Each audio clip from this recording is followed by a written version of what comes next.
یہ جملہ فرماتے ہوئے نظر آتے ہیں، وائے ہو اس پر جس کی اکائیاں اس کی دہائیوں پر غالب آ جائیں۔ پوچھا گیا مولا کیا ایسا ممکن ہے جس کی اکائیاں یونٹس دہائیوں پر غالب آ جائیں؟ کہا ہاں، خدا نے جو کوئی جرم کرتا ہے، جو کوئی غلطی کرتا ہے، جو کوئی گناہ کرتا ہے، اس گناہ کا ایک ہی گناہ شمار ہوتا ہے، اور جو کوئی نیکی کرتا ہے اس نیکی کے بدلے 10 نیکیاں اس کے نامہ اعمال میں لکھ دی جاتی ہیں۔ یہی تو ہے پروردگار عالم نے کہا ہے کہ تم نیکی لے کر آؤ، من جاء بالحسنۃ فلہ عشر امثالھا، جو بھی ایک نیکی کے ساتھ آئے، من جاء بالحسنۃ، بل کے ساتھ، یعنی جب اللہ کے پاس آئے تو نیکی ساتھ میں رہے، چھوڑ کے نہ آئے، یعنی اپنے نامہ اعمال میں محفوظ کرے۔ بہت سارے ایسے افراد ہیں جو نیکی تو انجام دیتے ہیں مگر اپنی نیکیوں کو ضائع کر دیتے ہیں۔ مثلا اس کی مثال کیا دیتے ہیں علماء اکرام یہ فرماتے ہیں، چند ہی دن ایک میسج بھی چلا تھا معروف عارف شخصیت سے، کہ ایک آدمی پیسے کماتا ہے مگر جیب میں رکھتا جاتا ہے، گھر آتا ہے تو جیب میں کچھ بھی نہیں تھا۔ کہا پیسے تو کمائے تھے میں نے، جیب میں رکھے تھے، کہاں گئے؟ بعد میں چیک کیا تو وہ پیسہ جس میں پیسے رکھ رہا تھا جیب میں، وہ جیب ہی پھٹی ہوئی تھی۔ بہت سارے افراد نیکی تو انجام دیتے ہیں مگر چونکہ ریاکاری کا پیوند لگا دیتے ہیں، وہ ساری چیزیں ریاکاری میں چلی جاتی ہیں، جب وہاں جاتا ہے تو خالی ہاتھ جاتا ہے۔ ماشاءاللہ، سبحان اللہ۔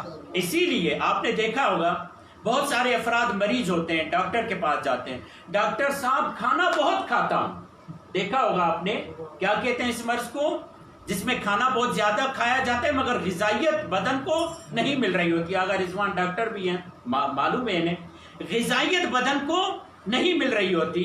ڈاکٹر صاحب یہ کہتا ہے کہ تم غذا بہت زیادہ کھا رہے ہو مگر غذائیت تمہارے بدن کو نہیں مل رہی، اس کی وجہ یہ ہے کہ تمہارے وجود میں کیڑے آ چکے ہیں، وہ تمہاری غذا کو کھاتے ہیں، تمہارے بدن پر غذائیت پہنچنے نہیں دیتے۔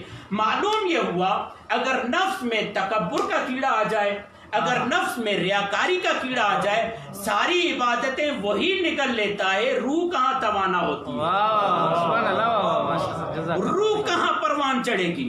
روح تو تب پروان چڑھے گی جب یہ عبادت آئے خلوص کے ساتھ خدا کی بارگاہ میں پہنچے۔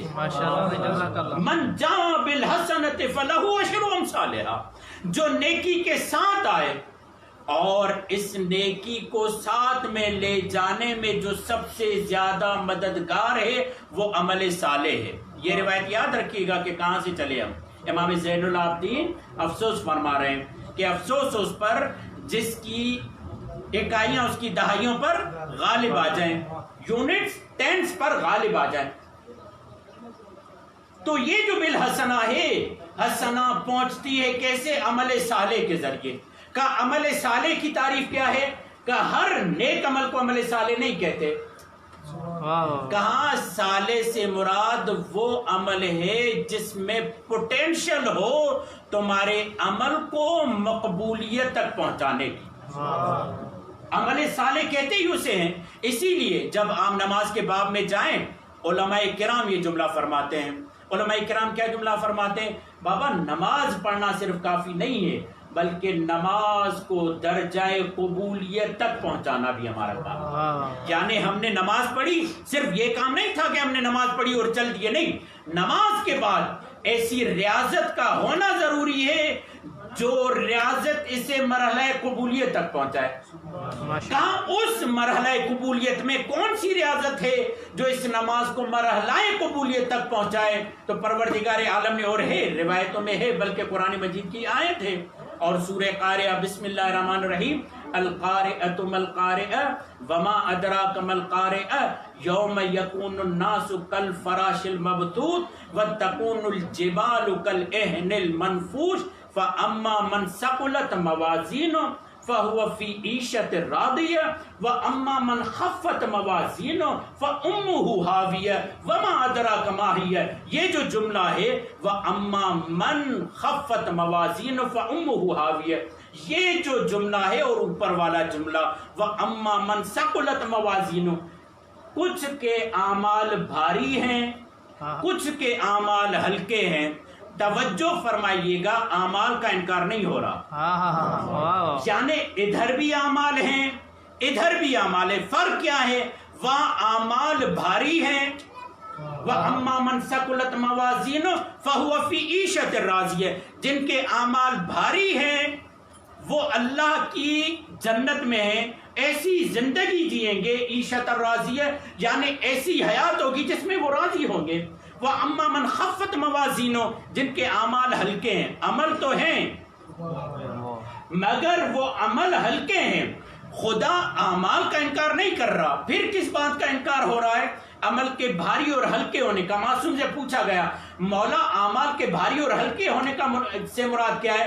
کہ بھاری اعمال وہ ہیں جو خدا کی بارگاہ میں مقبول ہیں، ہلکے اعمال وہ ہیں جو خدا کی بارگاہ میں مقبول نہیں ہے. پوچھا گیا مولا کیسے عملوں کو مقبول کروائیں، کیسے عمل ہلکا ہوتا ہے؟